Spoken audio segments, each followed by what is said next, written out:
That ain't your brother.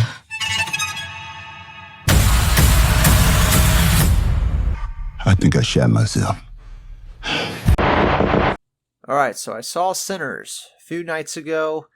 I wanted to sleep on it, collect my thoughts about it. This is a Ryan Coogler film starring Michael B. Jordan. I think Michael B. Jordan has been in every one of his films, starting with Black Panther and Creed, and now this. Sinners, a completely original movie directed by Ryan Coogler. Is that how you say his name? I think that's how you say his name. But yeah, this is his own original idea. It's not like a franchise like Apollo Creed or, the Marvel films. This is his first actual original film. And it's a period piece vampire genre film. And it's quite good. I wouldn't say it's like the greatest vampire film I've ever seen, but I did enjoy it. Walking out of the film, I did feel mixed on it.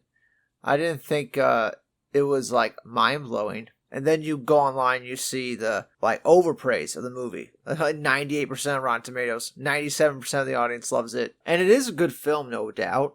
There's a lot of good shots in the film. There's lots of good acting. I mean, Michael B. Jordan plays two different characters in this. He plays, brothers, and they're two completely different people. Like, it's very impressive, the performance Michael B. Jordan has in this movie. It's definitely the highlight of the movie for me. He's the standout by far. Lots of good humor in the movie. I feel like every bit that was supposed to be humorous was humorous. It all hit. The action's good, but you have to wait until the third act to really get to the vampire action.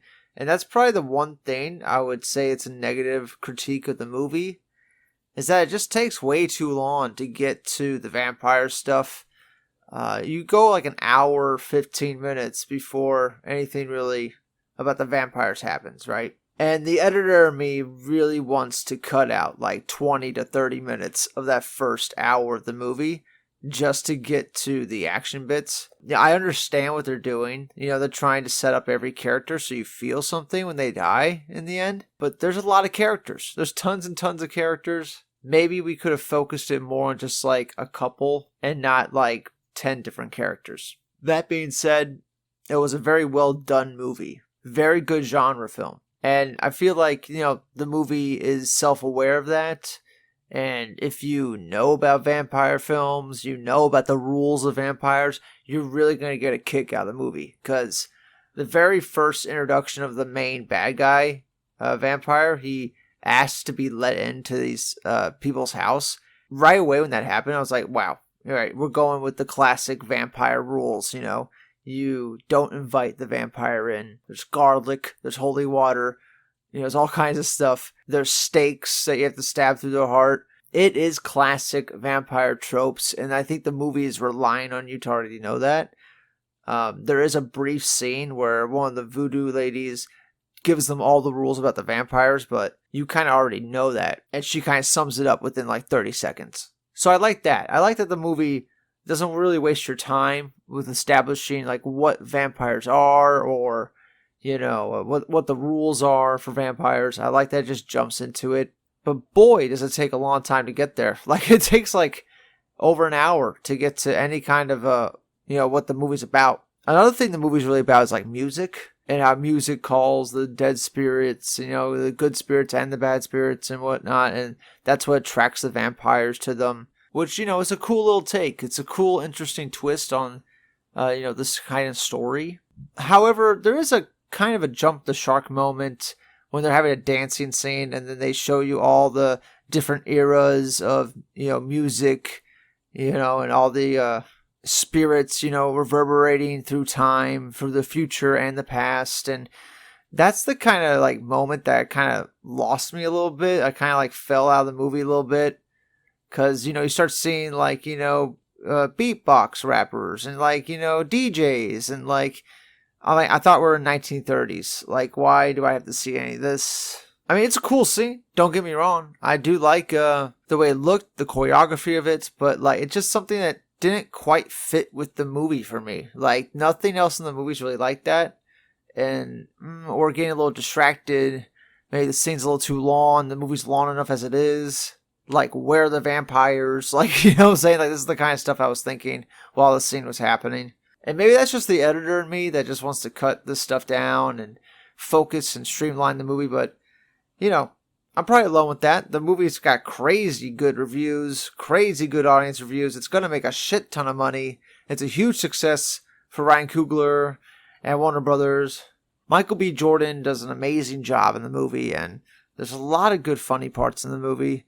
A lot of good plays on the vampire tropes. Like, there's this moment where a guy turns into a vampire, comes back to the barn club that they're at, and he's like, all right, now let me in so we can get this sorted out. And they're like, why do we have to let you in? You've been coming in and out all day. And they figure out that he's a vampire like that. And like, that's the kind of funny tropes I like to see in these kind of movies. That kind of stuff would put a big smile on my face watching this movie. And, it was an enjoyable time. Maybe not start to finish. Maybe there was a few parts, like at the beginning, where I'm like, yeah, this is really dragging. But by the time you get to the third act, like the third act is so bombastic and action-packed and bloody, it's like, it's well worth the wait for the climax. And it kind of makes you forgive like the plot holes of the movie because, there's a moment where, these Native Americans are chasing down like the original vampire. Nighttime's coming and the Native Americans like, we gotta get out of here. And that's the last time you see the Native Americans. They never really come back. That plot thread is never visited again. And like, I feel like that happens a few times in the movie, but plot holes be damned, if a movie's good. If a movie's good, you can have as many plot holes as you want. It's when a movie's really bad that we focus in on the plot holes and the, threads that don't make any sense. And since the movie's so good, I can forgive those things. Even though they kind of stand out, the more I look back and think about it, it doesn't really affect my enjoyment of what that third act of the movie is. And personally for me, I didn't really need like the fan service of the KKK getting, gunned down at the end of the movie.